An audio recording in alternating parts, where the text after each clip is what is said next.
And I was just sweating so much. In that video regarding how I smelled, how I looked like, how my weight was, and all that. And it's just very bad. Nakita mo na ba yung video na to? Nag-viral ang usapan tungkol kay Zack Tabudlo. May nagsabing may amoy daw siya habang nagpe-perform sa UST.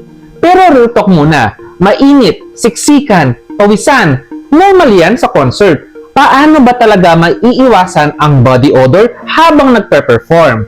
Una, malinis na katawan. Hindi lang deodorant, kundi tamang paligo bago umakyat ng stage. Pangalawa, antiperspirant. Hindi lang pabango ha, ang pabango tinatakpan lang. Ang antiperspirant binabawasan yung pawis. Pangatlo, tamang tela.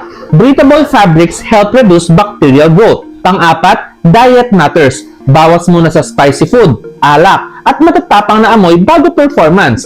At panghuli, hydration. Mas concentrated ang amoy kapag dehydrated. Don't shame performers for being human. Do understand that body odor is a health and hygiene issue, not a character flaw. Ang pawis, normal yan. Ang awareness and preparation, choice mo yan. Ikaw, handa ka ba sa sarili mong katawan kapag nasa pressure ka?